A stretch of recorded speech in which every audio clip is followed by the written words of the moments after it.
ஒருத்தர் மேல குற்றச்சாட்டு வைக்கிறாருன்னா அவர் யாருங்கிற ஒரு தேடல் எல்லாருக்கும் வரும்ல.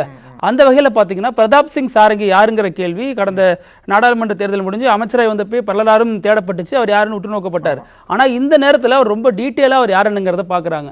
குறிப்பா அவர் வந்து ஒடிசாவை சேர்ந்தவர், பாஜகவின் மிக முக்கிய நபராக இருக்கக்கூடியவர், ஒடிசாவின் மோடி அப்படின்னு அழைக்கப்படக்கூடியவர். இவர் வந்து ஒரு RSS பின்புலமா வச்சுதான் இயங்கிட்டு வர்றாரு.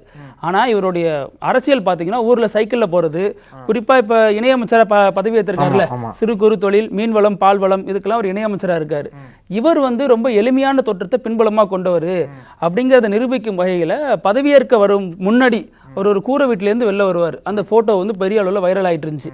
ஆனா அதற்கு முன்னாடி அவரோட இன்னொரு பக்கம்னு ஒண்ணு இருக்குல்ல, அதை பெருசா எந்த மீடியாவும் யாரும் இது வரைக்கும் சொன்னதில்லை. அவருக்கு கிட்டத்தட்ட ஒரு 7 வழக்கு அவர் மேல இது வரைக்கும் நிலுவையில் இருக்கு. அதுல 2 மிக முக்கியமான வழக்கு ரொம்ப மோசமான வழக்கா பார்க்கப்படுது. ஒண்ணு என்னன்னா, இவரு இதுக்கு முன்னாடி பஜ்ரங் தள் தலைவரா இருந்திருக்காரு.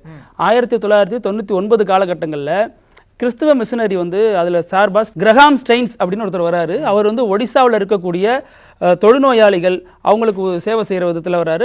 அது மாதிரி தாழ்த்தப்பட்ட பழங்குடி மக்களுக்கான உதவிகளை செஞ்சுட்டு வர்றாரு. இவர் வந்து பிறப்பால ஆஸ்திரேலியாக்காரரு.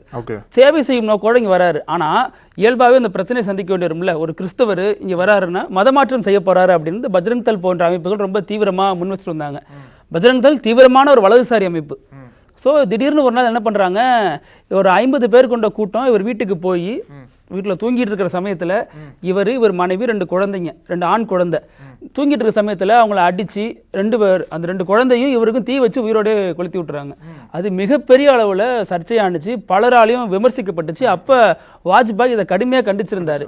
ஆனால் பஜ்ரங் தள்ல இருக்கக்கூடிய தலைவராக இருக்கக்கூடிய இந்த சாரங்கி இருக்காருல்ல, இவர் என்ன சொன்னாருன்னா, அப்படிலாம் தப்பா சொல்றாங்க, விசாரணை ஒரு பக்கமா போகுது அப்படி இப்படின்னு ஏதாவது சொன்னார். ஆனால் இவரும் விசாரணை வளையத்துக்குள்ள கொண்டு வரப்பட்டாரு.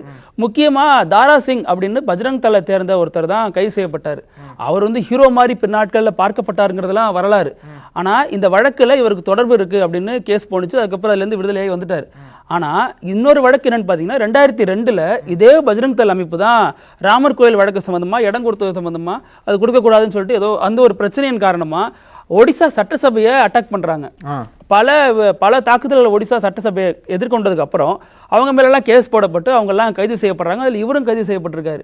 ஸோ இப்பேற்பட்ட பின்னணி கொண்ட ஒருத்தர் ராகுல் காந்தியை விமர்சிக்கிறாரு, ராகுல் காந்தி மீது சொல்றாருன்னா அது எந்த வகையில ஸ்திரத்தன்மையா இருக்கும், உண்மைத்தன்மையா இருக்குங்கிற கேள்வியை காங்கிரஸ் உள்ளிட்ட எதிர்கட்சிகள்லாம் இப்ப எழுப்பிட்டு வராங்க.